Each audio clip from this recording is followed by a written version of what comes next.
What's the scoops with May Day? Well, the City and County of Honolulu Department of Parks and Recreation's 96th Lei Day celebration happens next Wednesday at Kapi'olani Park. And together with our friends from Royal Hawaiian Heritage Jewelry, we are getting you ready by demonstrating how to make a lei in one of the many different styles.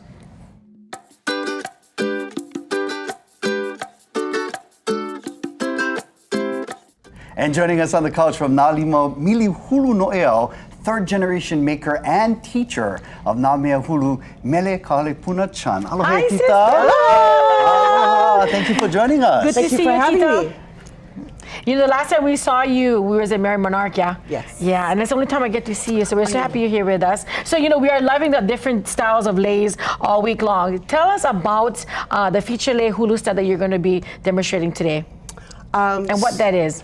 Well, Lei Hulu, first of all, is a lei made from feathers. Hulu is feathers.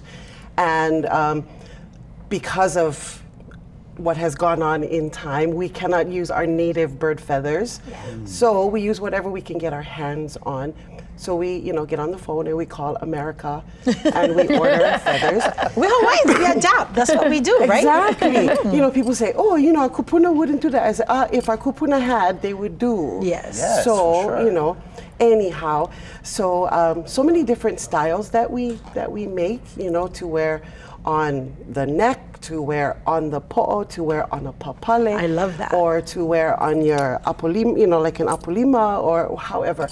But today we're going to be focusing on humu papa, which is basically worn on a papale. I love that. We're going to get into that in just a little bit. But sister, more than anything, thank you so much for being here and carrying on your family legacy. And we just know that, we're talking about generations that have passed of these incredible crafters and have passed it on to you. But I'm sure this is not the kind of thing that happened overnight for you. Oh, absolutely. At what point did you decide that you're going to carry on your mama and your tutu's work of working with feathers? Well, I was born into it. So it was instilled in me from baby time that this is what we're going to do, what I'm going to do eventually.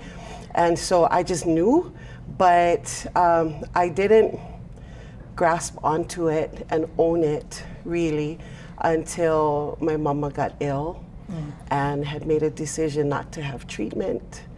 And that just kind of, like a ton of bricks just fell on me. And then even after that, after she had passed, it took about a year.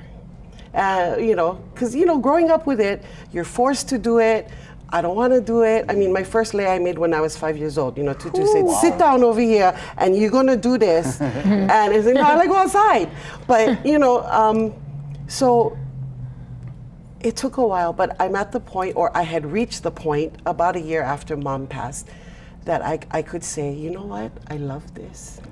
Wow. I love it. And the greatest thing for me is to teach it. Yes. Yeah, to make sure it passes on. And again, as Lena Girl said, we are so grateful that Ho'a ke kukui, the light bulb came on, and you are now carrying on the torch of this incredible art of Lei Hulu. And we're excited because throughout the entire show today, we're going to be asking you to go into our green room, and then you're going to create a masterpiece for us. And we're actually going to show it at the end of the show. And if you can, stick around with us, and then maybe we can get you to hula. That's hula, of course. Yes. Yes.